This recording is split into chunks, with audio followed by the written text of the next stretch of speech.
Hello and welcome to Agro Academy online learning platform. यह RPSC assistant agricultural engineer exam के लिए हमारी सबसे महत्वपूर्ण एमसीक्यू सीरीज का पार्ट 3 वीडियो है जो 19 अप्रैल 2026 को होने वाला है। तो ये आपकी तैयारी शुरू करने का सबसे अच्छा समय है। क्रिसमस और नए साल के अवसर पर एग्रो अकेडमी फाउंडेशन बैच पर 50% की छूट दे रहा है। आज ही ज्वाइन करें, लिंक वीडियो के डिस्क्रिप्शन में दिया गया है। तो चलिए आज की चर्चा शुरू करते हैं। इस सेशन में हम हाइड्रोलॉजी, ग्राउंड वाटर और इन्फिल्ट्रेशन से जुड़े कुछ बहुत ज़रूरी सवालों पर बात करेंगे और कोशिश ये रहेगी कि हर कॉन्सेप्ट को एकदम गहराई से समझें। जी बिल्कुल, हमारा लक्ष्य सिर्फ सही जवाब बताना नहीं है, बल्कि ये समझाना है कि वो जवाब सही क्यों है और बाकी विकल्प गलत क्यों हैं। इससे कॉन्सेप्ट क्लैरिटी बढ़ेगी। प्रश्न संख्या 1। The study of water flow in aquifer and characterization of aquifer is called। विकल्प है A. Hydrometeorology, B. Hydrogeology, C. Hydrology और D. Hydrometry। देखिए यहाँ पर जो कीवर्ड है वो है एक्विफर। जब हम खास तौर पर जमीन के नीचे पानी की बात करते हैं, मतलब एक्विफर में पानी का बहाव और उसके गुण, तो उसे हाइड्रोजियोलॉजी कहते हैं। अच्छा, हाइड्रोलॉजी तो एक बहुत बड़ा टर्म है जिसमें पानी का पूरा साइकिल आ जाता है। तो यहाँ क्योंकि एक्विफर की बात हो रही है तो जवाब B होगा। Exactly, hydrogeology. ठीक है। अब जब पानी जमीन के नीचे जाता है तो वो मिट्टी की खाली जगहों में जमा होता है। इसी से जुड़ा है हमारा प्रश्न संख्या 2। पोरोसिटी इज कैलकुलेटेड बाय, जहां VR का मतलब वॉइड रेशियो है। जी, यह एक सीधा फॉर्मूला है। पोरोसिटी मतलब कुल वॉल्यूम में कितनी खाली जगह है, और वॉइड रेशो, इनके बीच का जो संबंध है वो है porosity is equal to VR 1 + VR। ये फॉर्मूला याद रखना बहुत जरूरी है। तो सही विकल्प हुआ A। जी, अब मान लीजिए एक्विफर में पानी है, पर क्या सारा पानी हमें मिल जाता है? इसी से जुड़ा है प्रश्न संख्या 3। The fraction of water held back in the aquifer is called. नहीं, सारा पानी कभी वापस नहीं मिलता। इसे ऐसे समझिए कि एक स्पंज को पानी में डुबोकर निकाला, कुछ पानी तो निचोड़ने पर निकल जाएगा, पर स्पंज फिर भी गीला रहेगा, है ना? हाँ बिल्कुल। वो जो पानी गुरुत्वाकर्षण के बावजूद रुका रह गया, उसे ही स्पेसिफिक रिटेंशन कहते हैं। अच्छा, और जो निकल गया वो स्पेसिफिक यील्ड। बिल्कुल सही। तो यहाँ सही जवाब है बी, स्पेसिफिक रिटेंशन। ये तो बहुत बढ़िया एनालॉजी थी। अब एक सवाल जिसमें अक्सर कंफ्यूजन होता है। प्रश्न संख्या 4। Which of the following sequence is correct based on porosity? हाँ, ये एक बहुत ही कॉमन कंफ्यूजन वाला सवाल है। ज्यादातर लोगों को लगता है कि ग्रेवल के कण बड़े हैं तो पोरोसिटी ज्यादा होगी, मुझे भी यही लगता था। पर असल में उल्टा है। सबसे ज्यादा पोरोसिटी होती है क्ले की। क्ले की? लेकिन क्ले तो पानी को बहने ही नहीं देती। आपने बिल्कुल सही पॉइंट पकड़ा है। क्ले में माइक्रोपोर्स बहुत ज्यादा होते हैं, इसलिए खाली जगह बहुत होती है, पर वो जगह आपस में जुड़ी नहीं होती, इसलिए पानी बह नहीं पाता। तो सही क्रम है सी, क्ले, सैंड, ग्रेवल। समझ गए। पोरोसिटी और परमिएबिलिटी का फर्क बहुत खूब। चलिए अब पानी के बहाव पर आते हैं। प्रश्न संख्या 5। Darcy's law is only valid for. Darcy का नियम ये ग्राउंड वाटर फ्लो का एक फंडामेंटल लॉ है, लेकिन इसकी एक शर्त है। ये सिर्फ और सिर्फ लैमिनार फ्लो के लिए ही वैलिड है। लैमिनार फ्लो मतलब जब पानी बहुत शांति से एक परत में बहता है। जी बिल्कुल, जब पानी की परतें एक दूसरे पर बिना मिक्स हुए आराम से बहती हैं। टर्बुलेंट फ्लो के लिए ये काम नहीं करता। तो विकल्प B सही है। सही है। अच्छा, इसी से जुड़ा अगला सवाल यूनिट्स पर है। प्रश्न संख्या 6। 1 डार्सी इज इक्वल टू। हाँ, डार्सी जो है वो परमिएबिलिटी की एक यूनिट है। ये एक फैक्ट है जो याद रखना होगा कि एक डार्सी 9.87 इंटू 10⁻⁻13 मीटर स्क्वायर के बराबर होता है। तो सही विकल्प हुआ C। जी, और प्रश्न संख्या 7। Unit of intrinsic permeability is. Intrinsic permeability सिर्फ मिट्टी के स्ट्रक्चर पर डिपेंड करती है, पानी के गुणों पर नहीं। अच्छा, इसलिए इसकी यूनिट एरिया की यूनिट होती है, यानी मीटर स्क्वायर। तो जवाब है बी। ठीक है। अभी हमने बात की कि डार्सी का नियम लैमिनार फ्लो के लिए है। तो प्रश्न संख्या 8। Value for Reynolds number in Darcy's law is. हाँ, रेनॉल्ड्स नंबर ही बताता है कि फ्लो लैमिनार है या नहीं। डार्सी के नियम के लिए शर्त है कि रेनॉल्ड्स नंबर 1 से कम होना चाहिए। ओके, 1 से कम। तो सही जवाब है C। जी, अब जब हमने परमिएबिलिटी की इतनी बात कर ली तो इसे मापते कैसे हैं? प्रश्न संख्या 9, soil permeability is measured by. इसके लिए हमारे पास लैब और फील्ड दोनों में तरीके हैं। लैब में हम परमिएटर का इस्तेमाल करते हैं और फील्ड में? और फील्ड में ऑगर होल मेथड यूज होता है। तो इसका मतलब बी और सी दोनों सही हैं, तो जवाब होगा डी, बोथ बी एंड सी। बिल्कुल। प्रश्न संख्या 10, for coarse grain soil permeability type perimeter is used. मोटे कणों वाली मिट्टी जैसे रेत या बजरी, इनकी परमिबिलिटी बहुत ज्यादा होती है। इसे मापने के लिए कांस्टेंट हेड परमीटर का उपयोग किया जाता है, क्योंकि इसमें पानी का लेवल स्थिर रखना आसान होता है। अच्छा, तो सही जवाब है बी। जी। अब एक और टेक्निकल टर्म पर आते हैं। प्रश्न संख्या 11, dimensional unit of specific storages. Specific storage ये बताता है कि एक्विफर के यूनिट वॉल्यूम से प्रेशर में गिरावट पर कितना पानी निकलता है। इसकी डायमेंशनल यूनिट होती है 1m या कह सकते हैं L inverse. Okay, L inverse. तो विकल्प सी सही है। सही। और इस सेक्शन का आखिरी सवाल, प्रश्न संख्या 12, capacity of porous medium to transmit the water is called. किसी भी मीडियम की पानी को ट्रांसमिट करने की जो क्षमता होती है उसे हाइड्रोलिक कंडक्टिविटी कहते हैं। और ट्रांसमिसिबिलिटी क्या है फिर? ट्रांसमिसिबिलिटी पूरे एक्विफर की मोटाई के लिए होती है, जबकि कंडक्टिविटी उस मटेरियल की प्रॉपर्टी है। समझ गए। तो यहाँ सही जवाब बी है। जी। चलिए अब अगले सेक्शन पर चलते हैं। प्रश्न संख्या 13, average infiltration rate is called. देखिए, जब बारिश होती है तो इन्फिल्ट्रेशन रेट समय के साथ बदलता है। कैलकुलेशन को आसान बनाने के लिए हम एक औसत दर मान लेते हैं, जिसे इन्फिल्ट्रेशन इंडेक्स कहा जाता है। तो ये एक तरह की स्थिर दर है? हाँ, एक स्थिर दर, जिससे ज्यादा बारिश होने पर वो पानी रन ऑफ बन जाता है। तो विकल्प बी सही है। ठीक है। प्रश्न संख्या 14, evaporation rate increases with of atmospheric pressure. वायुमंडलीय दबाव और वाष्पीकरण में उल्टा संबंध होता है। जब दबाव कम होता है तो पानी के अणुओं के लिए सतह छोड़कर हवा में जाना आसान हो जाता है। अच्छा, तो दबाव कम होने से वाष्पीकरण बढ़ जाता है। जी, इसीलिए पहाड़ों पर पानी जल्दी उबलता है। तो सही जवाब है बी। सही। अगला सवाल, प्रश्न संख्या 15, energy balance method is used to estimate the evaporation rate. This method is based on. Energy balance method का आधार, जैसा कि नाम से ही साफ है, ऊर्जा संरक्षण का सिद्धांत है। मतलब कंजर्वेशन ऑफ एनर्जी। ये मानता है कि वाष्पीकरण के लिए जो ऊर्जा चाहिए वो आने वाली सौर ऊर्जा और दूसरे स्रोतों के बैलेंस से मिलती है। ओके, तो सही विकल्प है डी। जी। अब प्रश्न संख्या 16, is the primary step in ground water recharge. Ground water recharge की प्रक्रिया में सबसे पहला और सबसे जरूरी कदम है पानी का जमीन की सतह में प्रवेश करना, जिसे इन्फिल्ट्रेशन कहते हैं। बिल्कुल। तो इन्फिल्ट्रेशन ही प्राइमरी स्टेप है। इसके बाद पर्कुलेशन होता है। तो जवाब है ए। ठीक है। प्रश्न संख्या 17, diameter and height of flooding type infiltrometer is. ये एक तथ्यात्मक प्रश्न है। फ्लडिंग टाइप इन्फिल्ट्रोमीटर में जो बाहरी रिंग होती है उसका व्यास 30 सेंटीमीटर और ऊंचाई 60 सेंटीमीटर होती है। ये स्टैंडर्ड मान है ना? जी, ये स्टैंडर्ड डायमेंशंस हैं। तो सही जवाब है बी। ओके, अब प्रश्न संख्या 18, Horton equation is used to determine. Horton equation एक बहुत प्रसिद्ध एम्पेरिकल फॉर्मूला है। इसका उपयोग समय के साथ घटती हुई इन्फिल्ट्रेशन रेट को पता करने के लिए किया जाता है। तो इन्फिल्ट्रेशन रेट, सही जवाब है ए। जी। प्रश्न संख्या 19, infiltration equation is based on Darcy's law. Green empty model एक फिजिकली बेस्ड मॉडल है जो सीधे सीधे डार्सी के नियम पर आधारित है। अच्छा, हॉटन वाला एम्पेरिकल था और ये फिजिकली बेस्ड है। हाँ। यहाँ मिट्टी में पानी के बहाव को ज्यादा वैज्ञानिक तरीके से देखता है। तो विकल्प सी सही है। ठीक है। प्रश्न संख्या 20, unit of infiltration capacity. Infiltration capacity एक दर है, मतलब प्रति यूनिट समय में कितनी गहराई तक पानी जमीन में जा सकता है। तो इसकी यूनिट हो सकती है। हाँ, या सेंटीमीटर भी हो सकती है। तो जवाब है D, both B and C. Okay. प्रश्न संख्या 21, unit of Horton decay coefficient is. Horton equation में एक क्षय गुणांक होता है के। ये बताता है कि इन्फिल्ट्रेशन रेट कितनी तेजी से कम हो रही है।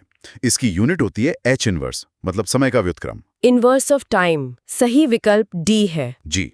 प्रश्न संख्या 22, area of rain gauge station for hilly region is. भारतीय मानक के अनुसार पहाड़ी क्षेत्रों में ज्यादा रेन गेज की जरूरत होती है। क्यों? क्योंकि वहां वर्षा की विविधता बहुत ज्यादा होती है, तो वहां हर 130 किलोमीटर स्क्वायर के लिए एक स्टेशन की सिफारिश की जाती है। अच्छा, तो 130 किलोमीटर स्क्वायर। सही जवाब डी है। सही। अब उस पानी का क्या जो इन्फिल्ट्रेट नहीं हो पाता? प्रश्न संख्या 23। Draining of flowing of precipitation from catchment area through the surface channel is called. जब बारिश का पानी कैचमेंट एरिया से सतह पर बहकर चैनलों के माध्यम से निकलता है तो उसे रन ऑफ कहते हैं। तो ये हाइड्रोलॉजी का एक मुख्य कंपोनेंट है। जी बिल्कुल, सही जवाब है ए। और प्रश्न संख्या 24। Excess water moving over the land surface is called. जमीन की सतह पर बहने वाले अतिरिक्त पानी को ओवरलैंड फ्लो कहा जाता है। यह सरफेस रन ऑफ का एक हिस्सा है। ओके, तो जवाब है ए। जी। और अब हमारे अंतिम सेक्शन के सवाल। प्रश्न संख्या 25 is the science which deals with flow measurement. जल प्रवाह के मापन मतलब फ्लो मेजरमेंट से संबंधित विज्ञान को हाइड्रोमेट्री कहते हैं। तो इसमें डिस्चार्ज, वेलोसिटी ये सब मापा जाता है? हाँ बिल्कुल, सही जवाब है सी। प्रश्न संख्या 26 cup type current meter is invented by. यह एक ऐतिहासिक तथ्य है। कप टाइप करंट मीटर, जिसका उपयोग नदी में पानी का वेग मापने के लिए होता है, उसका आविष्कार रॉबर्ट हुक ने किया था। अच्छा, रॉबर्ट हुक। तो जवाब है सी। जी। अगला सवाल, प्रश्न संख्या 27। Run of coefficient is the ratio of. Run of गुणांक एक अनुपात है जो यह बताता है कि कुल बारिश का कितना हिस्सा रन ऑफ में बदल गया है। इसका फॉर्मूला है रन ऑफ दर, वर्षा की तीव्रता। Runoff rate to RF intensity. तो सही जवाब डी है। सही। प्रश्न संख्या 28। Direct runoff is combination of. Direct runoff वो पानी है जो बारिश के तुरंत बाद नदी में पहुंचता है। इसमें मुख्य रूप से सरफेस रन ऑफ और प्रॉम्प्ट इंटरफ्लो शामिल होता है। तो विकल्प बी सही है। जी। तो फिर बेस फ्लो क्या है? प्रश्न संख्या 29। Base flow is combination of. Base flow नदी में वो पानी है जो धीरे धीरे ग्राउंड वाटर से आता है। अच्छा, इसी की वजह से नदियां गर्मियों में भी बहती हैं। बिल्कुल, ये डिलेड इंटरफ्लो और ग्राउंड वाटर फ्लो का संयोजन है। तो सही जवाब है सी। प्रश्न संख्या 30। Type hydrograph shows stream flow due to storm over catchment. किसी तूफान के कारण नदी के प्रवाह में जो तेजी से बढ़ोतरी और फिर कमी होती है, उसे फ्लड हाइड्रोग्राफ पर दिखाते हैं, है ना? जी, उसे फ्लड हाइड्रोग्राफ या स्टॉर्म हाइड्रोग्राफ कहते हैं। सही विकल्प बी है। ठीक है। प्रश्न संख्या 31। A period of water year is. Bharat में एक जल वर्ष मानसून के शुरू होने से पहले से गिना जाता है, ताकि पूरे मॉनसून का हिसाब एक ही वर्ष में रहे। सही। ये अवधि 1 जून से 31 मई तक होती है। तो सही जवाब ए है। अब प्रश्न संख्या 32। Water and soil mantle is called. जमीन की ऊपरी परत यानी सॉइल मैंटल में मौजूद पानी को सबसरफेस वाटर कहते हैं। ग्राउंड वाटर भी इसका एक हिस्सा है, लेकिन यह एक ज्यादा बड़ा टर्म है। अच्छा, तो विकल्प बी सबसे उपयुक्त है। जी। प्रश्न संख्या 33। Is close to ground surface. Ground water zones में जमीन की सतह के सबसे करीब सॉइल वाटर जोन होता है, जहां पौधों की जड़ें पानी लेती हैं। बिल्कुल, सही जवाब है ए। प्रश्न संख्या 34। Example for aquifer is. Aquifer एक ऐसी परत है जो पानी स्टोर भी कर सकती है और आसानी से ट्रांसमिट भी। तो सैंड इसका अच्छा उदाहरण है। हाँ, सैंड इसका एक बहुत अच्छा उदाहरण है। तो जवाब है ए। और प्रश्न संख्या 35। Massive rock without any fracture is an example of. एक विशाल चट्टान जिसमें कोई दरार नहीं है, वो ना तो पानी स्टोर कर सकती है और ना ही उसे आगे जाने दे सकती। ऐसी संरचना को एक्वाफ्यूज कहा जाता है। एक्विफ्यूज। हाँ। तो सही जवाब है डी। सही। प्रश्न संख्या 36। Which is impermeable ground water zone. दिए गए विकल्पों में से एक्विक्लूड एक ऐसी परत है जो पानी स्टोर तो कर सकती है, लेकिन वो इम्परमिएबल होती है। जैसे कि क्ले। हाँ, जैसे क्ले पानी को आसानी से गुजरने नहीं देती। तो यहाँ सही जवाब सी है। प्रश्न संख्या 37। Confined aquifer is also called. एक कन्फाइंड एक्वाफर वो होता है जो ऊपर और नीचे से दो इम्परमिएबल परतों के बीच दबा होता है। इससे उसमें पानी दबाव में रहता है। अच्छा, और इसी दबाव के कारण इसे आर्टिजियन एक्विफर भी कहा जाता है। और कुआं खोदने पर पानी खुद ऊपर आ जाता है। जी बिल्कुल, सही जवाब है। Question number 38। सवाल है, what is the reciprocal of leakage factor? मतलब लीकेज फैक्टर का व्युत्क्रम क्या है? विकल्प है ए ट्रांसमिसिबिलिटी, बी हाइड्रोलिक कंडक्टिविटी, सी स्पेसिफिक स्टोरेज और D hydraulic resistance. Leakage factor का रेसिप्रोकल। तो देखिए, जैसा नाम से ही पता चल रहा है, लीकेज फैक्टर बताता है कि पानी कितनी आसानी से लीक हो सकता है। तो उसका उल्टा होगा वो जो लीकेज को रोके यानी प्रतिरोध करे। तो सही उत्तर है डी हाइड्रोलिक रेजिस्टेंस। अच्छा, मतलब हाइड्रोलिक रेजिस्टेंस। ये दोनों सेमी कन्फाइंड एक्विफर के संदर्भ में आते हैं ना? हाँ बिल्कुल, जहां एक लीकी परत होती है वहीं ये दोनों गुण बहुत महत्वपूर्ण हो जाते हैं। ठीक है, अगला सवाल इसी से जुड़ा है। Question number 39। Unit of hydraulic resistance is. Hydraulic resistance की इकाई क्या है? ऑप्शंस है ए मीटर, बी मीटर पर सेकेंड, सी मिनट्स और डी मीटर स्क्वायर। ये एक बहुत ही दिलचस्प सवाल है। पहली बार में थोड़ा अजीब लगता है।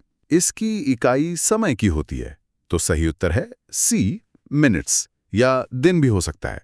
ये असल में मापता है कि पानी को उस परत को पार करने में औसतन कितना समय लगता है। वाह, ये तो बहुत लॉजिकल है।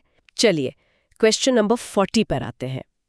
एक्विफर की ट्रांसमिसिबिलिटी, जिसे टी से दिखाते हैं, उसकी गणना कैसे की जाती है? सूत्र पूछा गया है। हाँ, ये एक फंडामेंटल फॉर्मूला है।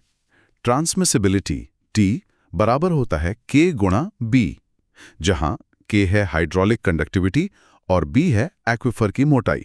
तो सही विकल्प हुआ डी टी बराबर के बी। सही, मतलब एक्विफर कितना पानी ट्रांसमिट कर सकता है, ये उसकी कंडक्टिविटी और उसकी मोटाई दोनों पर निर्भर करता है। बिल्कुल। अगला सवाल, question number 41। Semi confined aquifer की प्रॉपर्टी कौन सी है? विकल्प है leakage factor, hydraulic resistance, transmissibility या फिर ये सभी। तो जैसा हमने अभी अभी चर्चा की, ये तीनों ही गुण सेमी कन्फाइंड एक्विफर की विशेषताएं हैं। तो सही उत्तर है डी उपरोक्त सभी, ऑल ऑफ द अबव। ठीक है, अब आते हैं क्वेश्चन नंबर 42 पर। स्पेसिफिक रिटेंशन किस प्रकार के एक्विफर की प्रॉपर्टी है? स्पेसिफिक रिटेंशन मतलब पानी को गुरुत्वाकर्षण के विरुद्ध रोके रखने की क्षमता। ये किसी भी पोरस मीडिया मतलब किसी भी झरझरे माध्यम का गुण है। तो ये अनकन्फाइंड, कन्फाइंड, सेमी कन्फाइंड सभी पर लागू होता है। इसलिए सही जवाब है डी उपरोक्त सभी। समझ गई। क्वेश्चन नंबर 43, ये एक फैक्चुअल सवाल है। मीठे पानी के संसाधनों का कितना प्रतिशत भूजल यानी ग्राउंड वाटर के रूप में मौजूद है? ये एक बहुत महत्वपूर्ण आंकड़ा है, लगभग 30%। सही उत्तर है डी। ज्यादातर मीठा पानी ग्लेशियर और आइस कैप्स में है और उसके बाद सबसे बड़ा हिस्सा भूजल का ही है। सही। क्वेश्चन नंबर 44, एक्विफर के प्रति आयतन में पोर स्पेस यानी पोर स्पेस की मात्रा को क्या कहा जाता है? इसे कहते हैं पोरोसिटी। तो सही विकल्प है बी। और याद रखिए, पोरोसिटी बराबर होती है स्पेसिफिक यील्ड और स्पेसिफिक रिटेंशन के जोड़ के। बिल्कुल। अगला क्वेश्चन नंबर 45, ट्रांसमिसिबिलिटी की आयामी इकाई डायमेंशनल यूनिट क्या है? इसे हम सूत्र से निकाल सकते हैं। T बराबर है के बी। के की यूनिट होती है LT यानी लेंथ पर टाइम और B की यूनिट है L यानी लेंथ। तो T की यूनिट हुई LTL जो बन गया L स्क्वायर T। तो सही जवाब है C। बहुत बढ़िया, इस तरह निकाल कर देखने से हमेशा याद रहता है। क्वेश्चन नंबर 46, हाइड्रोलिक कंडक्टिविटी को और क्या कहा जाता है? इसका एक और बहुत प्रचलित नाम है कोएफिशिएंट ऑफ परमिएबिलिटी। तो सही जवाब है डी। ये दोनों शब्द एक दूसरे की जगह इस्तेमाल होते हैं। ठीक है, और क्वेश्चन नंबर 47, वो एक्विफर जो वाटर टेबल के ऊपर होता है उसे क्या कहते हैं? जो एक्विफर वाटर टेबल के संपर्क में होता है उसे कई नामों से जाना जाता है, जैसे unconfined aquifer, non artisan aquifer और फ्री फ्रियाटिक एक्विफर। तो यहाँ सही जवाब है डी उपरोक्त सभी। बहुत अच्छे, तो ये था हमारा पहला खंड। अब हम कुओं, पंप्स और पंपिंग टेस्ट्स की ओर बढ़ते हैं। क्वेश्चन नंबर 48, पंपिंग कुएं से प्रभावित होने वाले क्षेत्र को क्या कहा जाता है? जब हम पंपिंग करते हैं तो एक कोन ऑफ डिप्रेशन बनता है और वो कोन जितने क्षेत्र को प्रभावित करता है उसे कहते हैं एरिया ऑफ इन्फ्लुएंसिंग। तो सही जवाब है डी। ठीक है। क्वेश्चन नंबर 49, कुएं से प्रति इकाई समय में डिस्चार्ज होने वाले पानी की मात्रा को क्या कहते हैं? ये बहुत सीधा सा सवाल है। इसे हम वेल यील्ड कहते हैं, मतलब कुआं कितना यील्ड दे रहा है। तो उत्तर है सी। सही। और इसी से जुड़ा है question number 50। Yield per unit drawdown क्या कहलाता है? ये है कुएं की परफॉर्मेंस का इंडिकेटर। इसे कहते हैं स्पेसिफिक कैपेसिटी। तो सही उत्तर है बी। ये बताता है कि 1 मीटर वाटर लेवल गिराने पर हमें कितना पानी मिल रहा है। ये 51 सेमी कन्फाइंड एक्विफर में पंपिंग टेस्ट की अवधि क्या होती है? सेमी कन्फाइंड एक्विफर में स्टडी स्टेट जल्दी आ जाता है, तो इसके लिए अवधि होती है 5 से 10 घंटे, यानी ऑप्शन डी। और क्वेश्चन नंबर 52 कन्फाइंड एक्विफर के लिए ये अवधि कितनी होती है? कन्फाइंड एक्विफर एक क्लोज्ड सिस्टम जैसा है। उसमें दबाव को स्थिर होने में ज्यादा समय लगता है, तो उसके लिए टेस्ट 24 से 40 घंटे तक चलता है। तो यहाँ भी ऑप्शन डी सही है। ठीक है। अब एक बहुत ही स्पेसिफिक सवाल, क्वेश्चन नंबर 53। कुएं की स्क्रीन में रेत की न्यूनतम आवाजाही और हेड लॉस के लिए व्यक्तिगत ओपनिंग के माध्यम से कितनी वेलोसिटी की सलाह दी जाती है? इसे एंट्रेंस वेलोसिटी कहते हैं और ये वेल स्क्रीन डिजाइन के लिए बहुत जरूरी है। इसकी रिकमेंडेड वैल्यू है 3 से 7.5 सेंटीमीटर प्रति सेकंड।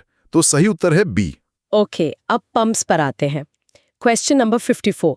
पंप की स्पेसिफिक स्पीड किनके बीच संबंध व्यक्त करती है? स्पेसिफिक स्पीड एक बहुत महत्वपूर्ण पैरामीटर है जो पंप को क्लासिफाई करने में मदद करता है। ये स्पीड, हेड और डिस्चार्ज, इन तीनों के बीच का संबंध है। तो सही उत्तर है डी। ठीक है। अब अगले कुछ सवाल विभिन्न प्रकार के पंपों पर हैं। Question number 55।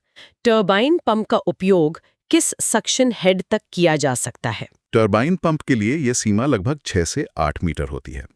तो यहाँ सही विकल्प है सी, 6 से 8 मीटर। अगला क्वेश्चन नंबर 56। सबमर्सिबल पंप में रेडियल इम्पेलर का उपयोग किस लिए होता है? रेडियल इम्पेलर हाई हेड पैदा करने के लिए डिजाइन किए जाते हैं, तो इनका उपयोग होता है लो डिस्चार्ज और हाई हेड की स्थिति में। सही जवाब है ए। ठीक है। Question number 57। प्रोपेलर पंप के बारे में कौन सा कथन सही है? प्रोपेलर पंप असल में टरबाइन पंप का ही एक प्रकार है। तो यहाँ सही कथन है सी, प्रोपेलर पंप टरबाइन पंप के समान है। और इसका उपयोग कहाँ होता है? यह है क्वेश्चन नंबर 58। प्रोपेलर पंप, जिसे एक्सियल फ्लो पंप भी कहते हैं, बहुत सारा पानी मूव करने के लिए बना है, लेकिन कम ऊंचाई तक। तो इसका उपयोग होता है हाई डिस्चार्ज और लो हेड के लिए, जैसे बाढ़ नियंत्रण या सिंचाई में। तो सही जवाब है डी। और सेंट्रीफ्यूगल पंप का क्या? Question number 59। सेंट्रीफ्यूगल पंप भी प्रोपेलर पंप की तरह ही हाई डिस्चार्ज और लो हेड की एप्लीकेशंस के लिए सबसे उपयुक्त होता है। तो यहाँ सही जवाब है ए। ठीक है। इस समूह का आखिरी सवाल, क्वेश्चन नंबर 60। जब सेंट्रीफ्यूगल पंप की सक्शन लिफ्ट अनुमेय सीमा से अधिक हो जाती है, तब किस पंप का उपयोग होता है? ये एक बहुत ही प्रैक्टिकल समस्या है। जब सक्शन लिफ्ट बहुत ज्यादा हो तो हम जेट पंप का इस्तेमाल करते हैं। वो एक तरह से सेंट्रीफ्यूगल पंप को बूस्ट देता है। तो सही उत्तर है डी, जेट पंप। बहुत अच्छे से समझाया आपने। चलिए अब पंप की दक्षता और कार्यप्रणाली पर कुछ और सवाल देखते हैं। Question number 61। जेट पंप की दक्षता कितनी होती है? जैसा मैंने बताया, ये एक प्रॉब्लम सॉल्वर है, लेकिन बहुत एफिशिएंट नहीं है। इसकी दक्षता काफी कम, लगभग 35% होती है। तो सही उत्तर है बी। ठीक है। Question number 62। Screen opening aquifer सामग्री के किस गुण पर निर्भर करती है? स्क्रीन की ओपनिंग का साइज एक्यूफर के कणों के आकार के वितरण यानी ग्रेडेशन पर निर्भर करता है। तो सही उत्तर है बी, ग्रेडेशन। अगला क्वेश्चन नंबर 63। इफेक्टिव साइज को कैसे परिभाषित किया जाता है? इफेक्टिव साइज या D10 वो साइज है जिससे 10% कण महीन होते हैं और 90% मोटे। तो सही उत्तर है सी। और इसी से जुड़ा है क्वेश्चन नंबर 64। एक समान सामग्री मतलब यूनिफॉर्म मटेरियल के लिए यूनिफॉर्म कोएफिशिएंट CU कितना होता है? CU का सूत्र है D60 D10। अगर सारे कण एक ही साइज के हैं तो D60 और D10 बराबर होंगे, तो CU का मान 1 होगा। इसलिए सही जवाब है सी, CO <1। बिल्कुल सही। अब क्वेश्चन नंबर 65। रोटोडायनामिक पंप किस सिद्धांत पर काम करता है? सभी रोटोडायनामिक पंप जैसे सेंट्रीफ्यूगल पंप, सेंट्रीफ्यूगल फोर्स या अपकेंद्रीय बल के सिद्धांत पर काम करते हैं। सही उत्तर है ए। अब दो सीधे सवाल 66 और 67 एक साथ सक्शन साइड और डिलीवरी साइड पर दबाव को किससे मापा जाता है? सक्शन साइड पर प्रेशर नेगेटिव हो सकता है, इसलिए वहां हम वैक्यूम गेज का उपयोग करते हैं। यह है Q66 का जवाब। सी, और डिलीवरी साइड पर पॉजिटिव प्रेशर होता है, जिसे मापने के लिए हम प्रेशर गेज का उपयोग करते हैं। यह है Q67 का जवाब। बी। ठीक है, अगला क्वेश्चन नंबर 68। पानी को इम्पेलर की आंख, आई ऑफ द इम्पेलर में ले जाने के लिए आवश्यक ऊर्जा की मात्रा को क्या कहा जाता है? ये एक बहुत ही महत्वपूर्ण कॉन्सेप्ट है कैविटेशन को रोकने के लिए। इसे कहते हैं नेट पॉजिटिव सक्शन हेड या NPSH। तो सही उत्तर है सी। और क्वेश्चन नंबर 69, ये NPSH किसका फंक्शन है? NPSH कई चीजों पर निर्भर करता है, इम्पेलर के आकार पर, पंप की गति पर और तरल के गुणों पर भी। तो सही उत्तर होगा डी, उपरोक्त सभी। ठीक है। क्वेश्चन नंबर 70, पानी उठाने के लिए कंप्रेस्ड एयर का उपयोग कौन सा पंप करता है? ये है एयरलिफ्ट पंप। इसमें कंप्रेस्ड एयर को पानी में इंजेक्ट किया जाता है, जिससे पानी ऊपर उठता है। सही उत्तर है सी। और इसकी दक्षता कितनी होती है? Question number 71। ये भी एक कम दक्षता वाला पंप है। इसकी एफिशिएंसी 20 से 40% के बीच होती है। तो सही जवाब है बी। और आज का अंतिम प्रश्न, question number 72। Axial flow pump किस स्थिति में काम करता है? एक्सियल फ्लो पंप, जिसे हम प्रोपेलर पंप भी कहते हैं, हमने पहले भी बात की। ये हाई डिस्चार्ज और लो हेड की स्थितियों के लिए सबसे अच्छा है। तो सही उत्तर है डी। तो ये थे हाइड्रोलॉजी के कुछ बहुत ही महत्वपूर्ण प्रश्न। अब आपकी बारी है। कमेंट्स में बताएं कि आपके कितने प्रश्न सही हुए। ईमानदारी से अपना स्कोर साझा करें। और अगर आप चाहते हैं कि हम इस श्रृंखला को जारी रखें और इसका अगला भाग लाएं, तो कृपया चैट में यस कमेंट करें। आपके कमेंट्स हमें बताते हैं कि ये सेशन आपके लिए कितने उपयोगी हैं। तो एग्रो एकेडमी को अभी सब्सक्राइब करें, ताकि आप कोई भी महत्वपूर्ण अपडेट या अगला सेशन मिस न करें। अगली बार तक अपनी तैयारी जारी रखें।